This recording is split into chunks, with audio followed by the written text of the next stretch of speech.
Hi, this is Dr. Distano. We're going to review now the second component of our patient education program, which is self-help and advice. And it entails microbreaks, posture awareness, and movement modification. And we're going to briefly describe a little bit about each and why they are relevant and important in pain relief. And the research shows that we are able to do this with patient education, exercise, and manual therapy. So that's pretty exciting, and that's how chiropractic and rehabilitation can help with pain. Now, briefly, there's three main types of pain that we deal with in our office. Most patients that we encounter will have the mechanical type pain. And simply that means that if your pain is better or worse with certain movements or positions, your pain would be classified as mechanical. And it's very important to classify the type of pain, even more importantly than trying to identify exactly where the pain is coming from, because again, the research shows that we can't always localize one exact structure because many times multiple structures could be involved in the pain experience. But if we could classify the type of pain into one of these three categories, that will help to drive the appropriate treatment. So mechanical pain, as I said, it's not constant. The pain comes on and shuts off, and it's relieved or increased with certain postures, positions, or movements. So for example, someone might have pain with sitting and it's better standing. Or someone may not have pain standing, but as soon as they go to tie their shoe or pick something up, they have pain. That's a mechanical type pain, and it's related to stress or strain on the back, neck, or whatever region is painful. And again, as I said, many things could influence mechanical pain, such as our postures, the way we sit all day, stand all day, and the way we move. A lot of us move in the same type of patterns. And that mechanical pain, again, is influenced by our thoughts, emotions, and lifestyle. Because if we haven't slept properly, or we're under a lot of stress, or we have a lot of fearful, anxious thoughts, that could reduce the tolerance to the amount of time we could sit, for example. So maybe if we're feeling good, we slept well, we could sleep for an hour we could sit for an hour without having any pain.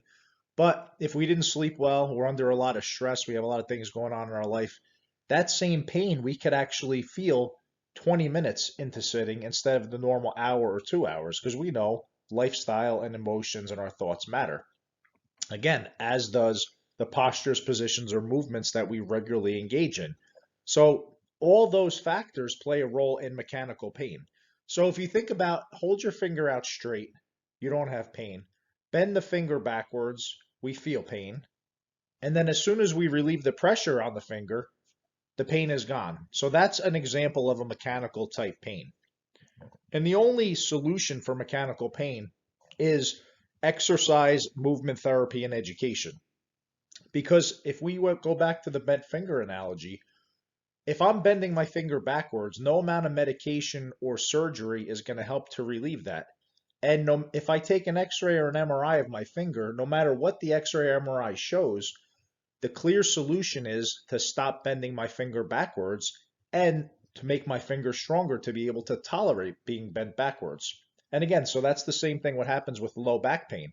In mechanical low back pain, the only thing that's going to help that is education about how to reduce stress and strain to stop mechanically irritating the back or the neck or whatever region, along with exercises to strengthen that area of the body to be able to tolerate the normal stresses and strains of whatever posture, position, or movement we're in.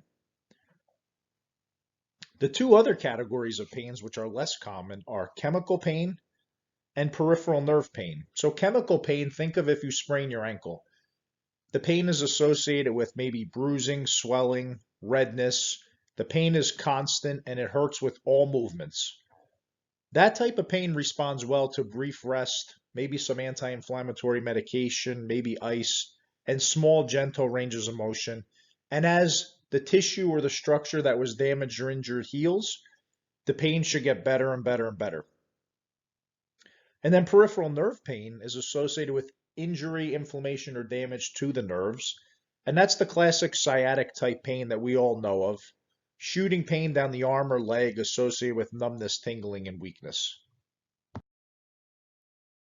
So no matter which category or classification of pain we have diagnosed you with, be it mechanical, chemical, or neurogenic, microbreaks, posture awareness, and movement modification, these self-help tips will be relevant for any pain classification.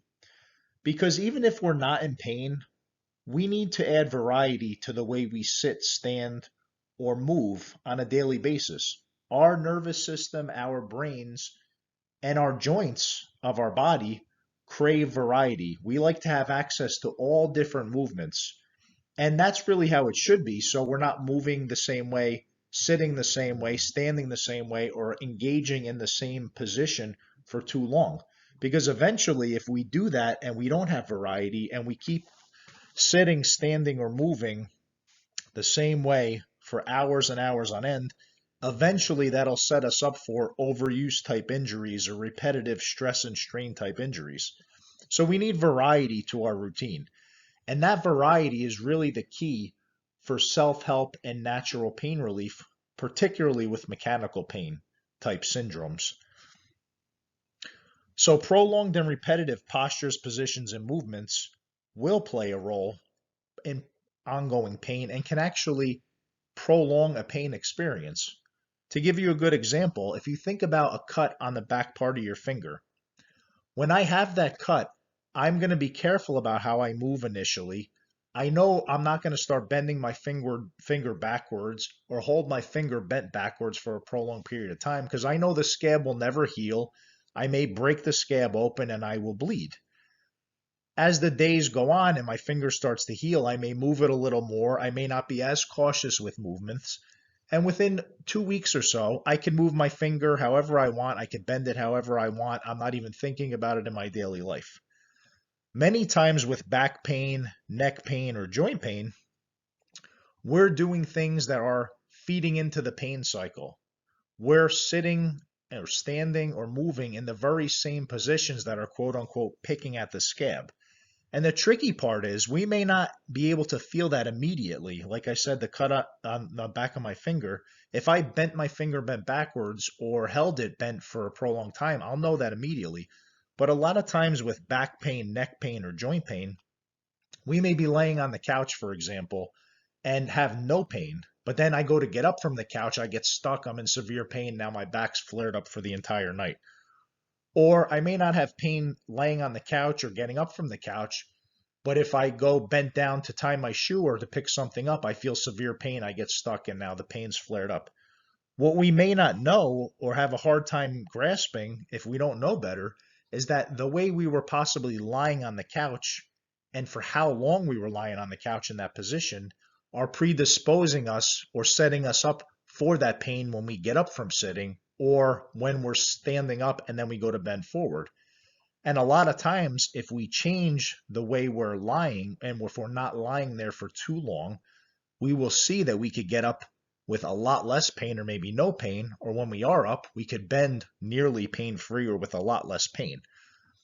So these self-help strategies of micro breaks, posture awareness, and changing the way we move, the movement modification, are essential and a hallmark of our self-help program. So let's look at micro breaks. So essentially a micro break is exactly what it sounds like, mini breaks throughout your daily routine. So it's very easy to implement. Whatever posture, position, or movement that you're currently engaging in, every 30 minutes, do something different for 30 seconds. And that could be something as simple as every 30 minutes you get up and walk around your workspace. Or as another option, you do some squats or calf raises at your desk. You could also implement any exercise from your customized home exercise routine that we have designed for you. Now we have 3 favorite micro breaks that we prefer, but you could get creative. Do anything different than the posture, movement, or position you're currently in. For example, if you've been standing for a while, we recommend you sit and perform the hummingbird chest opener micro break. If you've been sitting for a while, we recommend you perform the standing wall angel chest opener exercise. And whether you've been sitting or standing for a while, the standing back bend is always beneficial. Now, depending on your certain circumstances, if you're standing, you may not be able to sit, depending on what your work or schooling is like, or if you're sitting, you may not be able to get up and stand. But chances are you could still fit in one of these micro breaks within the confines of what you're limited to based on your home or work or school situation. And we have a video briefly describing or depicting each of the micro breaks that we suggest. But again, we encourage you to get creative. Just whatever position, posture, or movement that you're doing or that you're in, do something different. Set a timer, and every 30 minutes, do something different for 30 seconds. Next, we'll talk briefly about posture and posture awareness. There are many myths associated with posture, such as there is a perfect or ideal posture. The truth is, there is no perfect or ideal posture. A couple of catchphrases that we like to use are, the best posture is your next posture, or the worst posture is the one that you're in too long. Even if you think you have a picture of what the perfect posture may look like in your mind, I can guarantee you if you stay in that perfect posture all day long, day in or day out, you'll eventually will get sore, and that will also perpetuate a pain type cycle. Because again, being in that quote unquote perfect posture leaves you little to no variety other than sitting or standing completely upright. So the quote unquote perfect posture doesn't exist. The quote unquote enemy of the body is prolonged or static posture. And again, that goes into why we implement the micro breaks, is whatever posture you're in to get you out of that. So consider the posture or position that you spend most of your time at home, school, or work. So at home, let's think about the couch or the favorite chair that you like to sit in. Or at school, the chairs or the desks that you sit in, the position that you sit in while you're at the desk or the chair. Or driving on the way to work. Maybe you're hunched off to one side, or your arm is up resting on the steering wheel, your shoulders shrugged. Or maybe even what I hear a lot from patients are sitting at their desk slouched with their feet up. Now again, first of all, if you're in a painful episode and you know those positions provoke pain, you want to regularly get out of those positions or maybe even avoid them temporarily. But again, if we think of the positions or postures that you're spending most of your time in, we want to vary those positions. Maybe we're not going to tell you not to get into them. Maybe temporarily we will suggest that based on our consultation. But let's look at some different posture options. So we also recommend doing regular posture checks. Every 10 minutes, think of the posture you're in and seek to implement one of these suggestions, whether you're sitting or you're standing. So we always want to think tall when we talk about posture, because without having to get into nuances about bringing your ear over your shoulder or bringing your shoulder blades back and down, many times if we just think tall, we will already self-correct into a different posture that's usually a lot less straining on people. So if we think of somebody is pulling our heads or our spine up towards the ceiling or to the sky, like we're lengthening our spine, that's a very good option because, again, most of us are sitting or standing in a slouched or hunched posture. So when we think upright, many times that already repositions our spine into a dramatically different posture. Many times is relieving because most of us don't sit tall and upright because that's very stressful and taxing on our muscles in a good way. When we sit slouched, there's not a lot of core muscle use or musculature that we're engaging in. When we sit or stand tall, we're using our core and posture muscles, and that takes some getting used to. So a lot of times it's uncomfortable for people. What we recommend is try tall supported sitting. Get either a lumbar roll or a pillow and utilize that, and then gradually start to transition where you're sitting up tall without the support, and just see how long you could sit like that. If you find that you transition, then you started to slouch again from sitting, just correct into something different. Try the tall sitting again, either with the support or without the support. Now, if you're standing, many of us have jobs that involve standing, but we don't even realize when we're standing, we're still slouched or hunched, or we're standing off on one side or the other repetitively. So just think of standing tall as if, again, somebody's pulling your spine and neck up towards the ceiling, and just see how long you could stand like that in your daily routine and go about your business in that posture. And try to incorporate these posture checks or posture awareness exercises into your daily activities, whether it's washing dishes, brushing teeth, vacuuming, or shopping or sweeping. Challenge yourself to see how long you can get out of whatever posture you realize you're currently in or that you regularly sit or stand into. And I think you will find that that will be considerably relieving for you, either initially, immediately, or in the long term. And last but not least, we'll consider movement modification, or temporarily changing or adding variety to movements that are painful or that we repetitively engage in daily. So think about some movements that you know are painful, whether it's getting up from a couch or reaching overhead to put groceries away. We have three main movement alternative tips that we have found in our experience significantly helps patients decrease pain by just changing the way we move our bodies. Because again, utilizing these movement alternatives are using areas of the body that are not being overworked, and they let areas of the body like the back, the shoulder, or the neck that may be painful and overworked, taking the stress and strain off of that by utilizing other movements or muscles of our body. And they will be demonstrated in the upcoming video, but basically it boils down to the hip hinge, rotating our shoulders and hips together, and reaching forward or overhead with relaxed shoulders. So if you could master these three movement alternatives and try to implement them into your daily life, you will see significant pain relief, again, either immediately or in the upcoming days or weeks.